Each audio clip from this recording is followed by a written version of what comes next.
Hi everyone, this is Sarfraz from Aristotle Prep, and we are looking at question number 51 from the OG 13 Critical Reasoning chapter.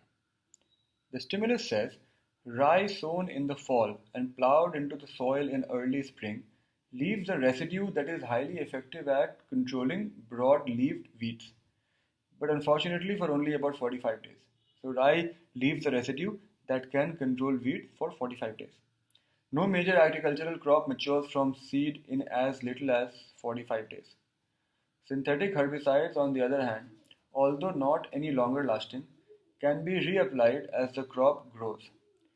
Clearly, therefore, for major agricultural crops, plowing rye into the soil can play no part in effective weed control.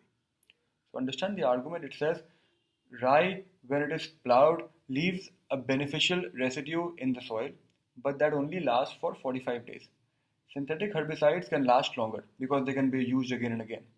So the conclusion comes that between the two, which is rye and synthetic herbicides, rye cannot play any role in effective weed control for major crops.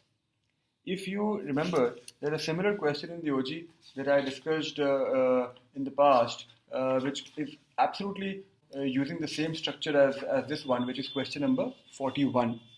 If you go back and quickly take a look at question number 41, it follows the same structure as question number 51, because all it says is there are two ways of doing something. One way is better than the other. So if you're doing it in that better way, you are doing the best.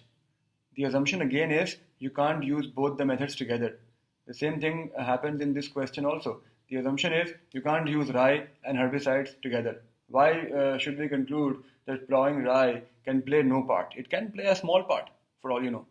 So the question is a flaw question, right? It's most vulnerable to the objection that it fails to take into account the fact that you can use both the methods together. That should definitely be the answer. So as I said, when I was doing question number 41, I said this pattern keeps repeating. Here is the pattern for you. It was tested in question number 41. It's being tested in question number 51. I've also seen it being tested in several other official questions. So let's go through the options. A says consider that there might be minor quick growing crops that do mature in 45 days or less. But that's not a flaw in the argument. Plus, the problem is that it talks about minor crops, whereas the conclusion clearly mentions major agricultural crops. That's actually a bigger problem. So A can't be your answer.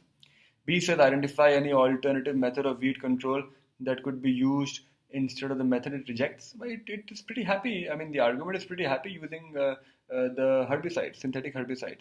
All it says is don't use rye. So B can't be the answer. C says distinguish among the various kinds of herbicides, absolutely useless. D says allow for the possibility of combining the two weed control methods it mentioned. That is the answer. Why can't I use both? So the argument never takes that into account. So D would be the answer to the question, because E says allow for the possibility that plants other than rye might have the same effect outside the scope of the argument. So D is your answer. On a difficulty of 1 to 5, I would give this one a 2.5 or a 3. Have a nice day.